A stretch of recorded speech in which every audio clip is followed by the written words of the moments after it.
یہ وہی مہک تھی جس کی وجہ سے علی گھنٹوں رودابہ کا ہاتھ پکڑے بیٹھا رہتا تھا۔ علی نے آنکھیں موندیں اور زیر لب دھیمے سے کہا، رودابہ، اور اپنی زندگی کے 8 سال پرانے دور میں جا پہنچا۔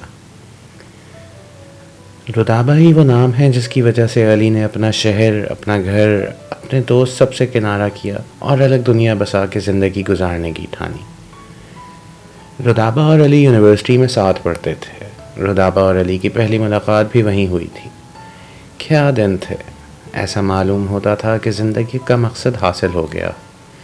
صبح سے دوپہر، دوپہر سے شام اور شام سے رات، رودابہ اور علی ہر لمحہ ایک دوسرے کے ساتھ ہوتے۔ صبح سے شام تلک یونیورسٹی میں ساتھ، اور گھر جا کر فون پہ لمحے لمحے کی خبر۔ دونوں کی زندگی میں جیسے ایک دوسرے کے علاوہ کوئی تیسرا نہ تھا۔ سردیوں کی شام تھی جب کافی پیتے ہوئے علی نے رودابہ کا ہاتھ تھاما ہوا تھا۔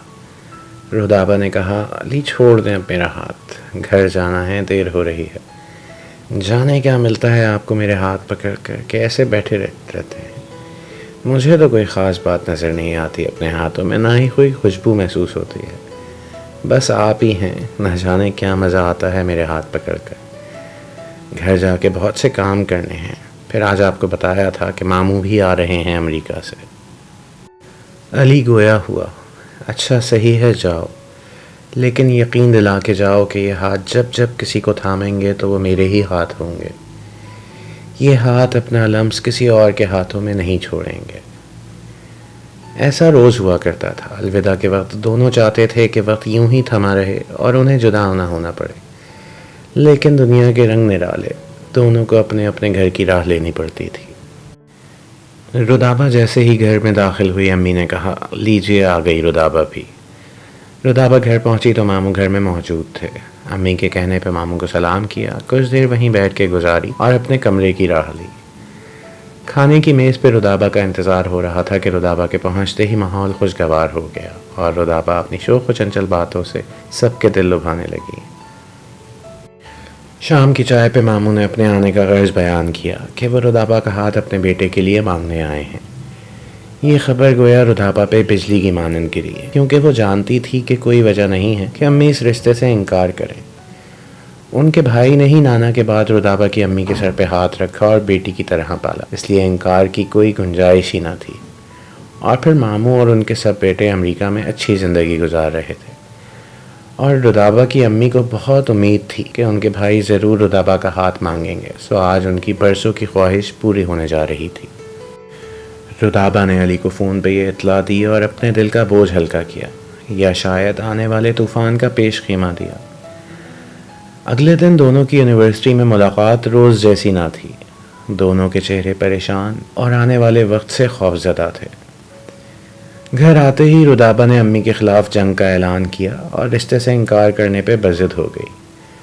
علی کی تمام تفصیل امی کے گوش گزار کر کے کہا کہ اگر زندہ دیکھنا چاہتی ہیں تو ماموں کو انکار کر دیں اور علی کے رشتے کو قبول کریں۔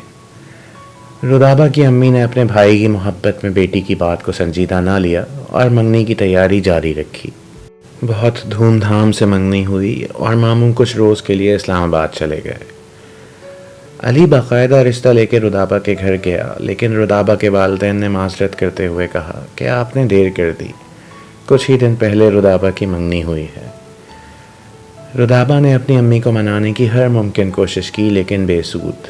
علی اور رودابہ کو محسوس ہونے لگا تھا کہ اب ان کا ملنا ناممکن ہوتا جا رہا ہے۔ ماموں جلد ہی شادی کا عندیہ دے کر اسلام آباد گئے تھے، اور علی اور رودابہ کی تکلیف دن رات بڑھتی جا رہی تھی۔ دونوں باشعور تھے، اس لیے کوئی غلط قدم اٹھانے کا سوچ نہیں سکتے تھے۔ ماموں کچھ دن اور رہ کر 4 مہینوں بعد کی تاریخ پکی کر کر امریکہ واپس روانہ ہوئے، اور رودابہ نے دوبارہ یونیورسٹی آنا شروع کیا۔ علی تصور نہیں کر سکتا تھا کہ رودابہ کے بغیر زندگی گزارنے سے مسلسل رودابہ سے کہتا کہ اپنی امی سے راضی کرو، اور رودابہ بھی دن رات تقریباً مختلف تقریبیں لڑانے میں مصروف رہتی۔ وقت یوں ہی تیزی سے گزرتا جا رہا تھا، اور رودابہ اور علی کی پریشانی بھی شدت سے بڑھتی جا رہی تھی۔ ایک شام دونوں یونیورسٹی کے گراؤنڈ میں بیٹھے تھے کہ رودابہ نے علی کا ہاتھ تھامتے ہوئے کہا، علی، اگر یہ میرے ہاتھ کوئی اور پکڑے تو تمہیں کیسا محسوس ہوگا؟ کیسے برداشت کرو گے کہ میں کسی اور کی ہو جاؤں، تم کسی اور کے ہو جاؤ؟ کیسے پیدا کریں یہ حوصلہ؟ علی کے پاس ان باتوں کا کوئی جواب نہ تھا۔ دونوں خاموشی سے گھر کو رخصت ہوئے اور کچھ دن تک ملاقات نہ ہوئی۔ رودابہ کی شادی میں 20 ہی دن باقی رہ گئے تھے۔ دونوں کے دل کا حال ایک دوسرے کے علاوہ کسی پہ آیا نہ تھا۔ علی نے رودابہ کو فون کیا اور آخری بار ملنے پر اصرار کیا۔ رودابہ جو چاہتی تھی کہ دونوں شادی کے بعد بھی کسی نہ کسی رشتے سے تعلق قائم رکھیں، لیکن علی اس سے انکار کر چکا تھا۔ سو علی نے ٹھانی کہ آج آخری ملاقات کی جائے اور اس رشتے کا یہیں پہ اختتام کیا جائے۔ ساحل سمندر پہ دونوں کچھ دیر ہاتھوں میں ہاتھ پکڑے خاموش بیٹھے رہے۔ علی نے جیب سے ایک پرچہ نکالا اور رودابہ سے کہا، آج اس آخری ملاقات کے لیے ایک نظم لکھی ہے، سنو گی؟ رودابہ ڈبڈبائی آنکھوں سے علی کو چپ کروانا چاہتی تھی کہ یہ آخری ملاقات نہیں ہو سکتی، ہم جدا نہیں ہو سکتے۔ دنیا کے فیصلوں سے ہمارے جذبات، ہماری محبت کا قتل نہیں ہو سکتا۔ علی نے نظم سنانا شروع کی۔ چلو ایک آخری ملاقات کرتے ہیں، قصہ محبت تمام کرتے ہیں، تھک چکے ہیں محبت کا عذاب سہتے، چلو زندگی ذرا آسان کرتے ہیں، چلو ایک آخری ملاقات کرتے ہیں۔ بہت غبار جمع ہیں دلوں میں ہمارے، بہت سوال جمع ہیں دلوں میں ہمارے، کچھ قصے تمہاری بے وفائی کے، کچھ قصے میری بے پروائی کے، کچھ قسمت کی خرابی کا بھی ذکر ہوگا، ماجرا ہماری بربادی کا جب زیر فکر ہوگا۔ یاد آئیں گی بیتے دنوں کی باتیں، میرے حصار میں گزری وہ راتیں، ان راتوں کو پھر آباد کرتے ہیں، چلو ایک آخری ملاقات کرتے ہیں۔ بات ہوگی کچھ تمہارے ہنسی ہاتھوں کی، شرم سے جھکتی دو جھیل سی آنکھوں کی، ذکر آئے گا تمہاری مسکراہٹ کا، اظہار کرتے لمحے معصوم ہچکچاہٹ کا، خاموش رہ کے اپنی ہر ایک بات کہہ دینا، آنسو بہا کر ستم سارے چپ چاپ سہ لینا۔ بات نکلے گی کچھ پچھلی ملاقاتوں کی، نم آنکھوں سے کیے انگنت سوالوں کی، خاموش رہ کے آنکھوں سے کلام کرتے ہیں، چلو ایک آخری ملاقات کرتے ہیں۔ پرانی باتیں کچھ یاد کریں گے، گزرے لمحوں پہ پھر ناز کریں گے، جب مجھ پہ دنیا تمہاری رکتی تھی، میرے درد میں جان تمہاری نکلتی تھی، گود میں سر اور ہاتھ ہاتھوں میں، کتنی پرمسرت وہ رات گزرتی تھی، میرے کاندھے پہ سر رکھ لینا، وہ سر رکھ کے بے فکر سو جانا، یہ سب باتیں بہت ستائیں گی تمہیں، عمر بھر یاد بن کر رلائیں گی تمہیں۔ سو ہر کہانی، ہر یاد کا اختتام کرتے ہیں، چلو ایک آخری ملاقات کرتے ہیں، چلو ایک آخری ملاقات کرتے ہیں۔ نظم ختم ہوئی اور رودابہ علی کے کاندھے پہ سر رکھے گھنٹوں روتی رہی۔ رات کافی ہو چکی تھی، سو علی نے رودابہ کو گھر چھوڑنے کا ارادہ کیا۔ علی نے رودابہ کو سمجھایا کہ اب ہم نہ ملیں تو اچھا ہے، تم جاؤ نئے سفر پر اور خوش رہو، نئی زندگی تمہاری منتظر ہے۔ جس پہ رودابہ نے کہا، علی تم نہیں تو کوئی نہیں، تم کبھی اس بات پہ سنجیدہ نہ ہوئے، لیکن میں نے خود سے وعدہ کیا ہے کہ یہ ہاتھ تمہارے علاوہ کوئی اور پکڑے اس سے پہلے یہ ہاتھ ہی نہ رہے، تمہارے علاوہ کوئی اور مجھ پہ پیار بھری نظر ڈالے تو یہ وجود ہی نہ رہے۔ ابھی رودابہ کی بات مکمل بھی نہ ہوئی تھی کہ علی نے رودابہ کی طرف دیکھا۔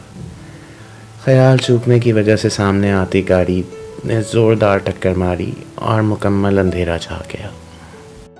علی کو 2 دن بعد ہوش آیا اور پہلا لفظ منہ سے نکلا، رودابہ، جس پہ علی کے پاس کھڑے قریبی دوست نے علی کا ہاتھ تھامتے ہوئے کہا، سنبھالو خود کو، تم تو بچ گئے۔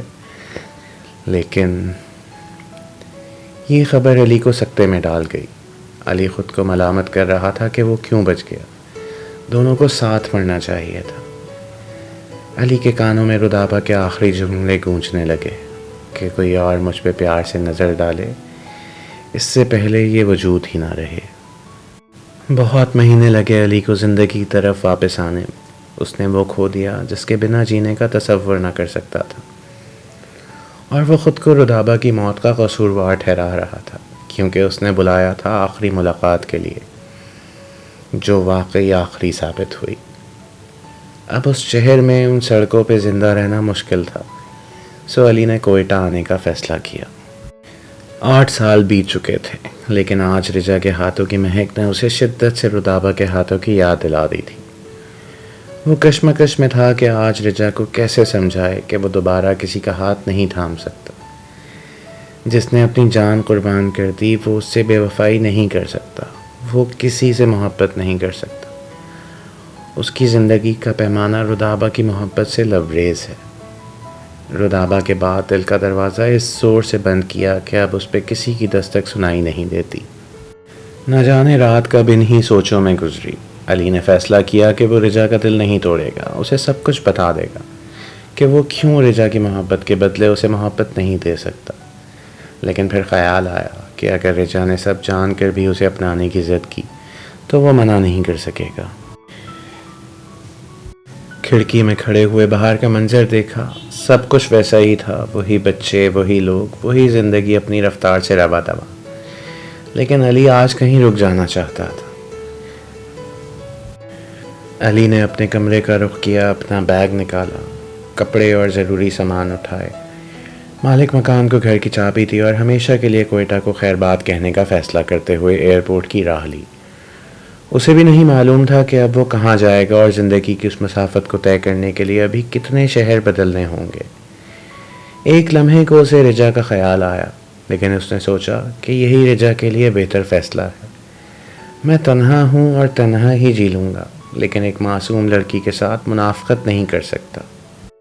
علی نے رجا کے نام ایک چھوٹا سا خط لکھا، اسے نہ ڈھونڈنے کی قسم دی اور زندگی میں خوش رہنے کا وعدہ کرنے کو کہا، اور وہ خط رجا کے دروازے چھوڑ کر چلا گیا۔ علی رجا کی محبت کو ٹھکرانے کے پیچھے اپنی مجبوری بتا کے نامعلوم منزل کی جانب گامزن ہو گیا۔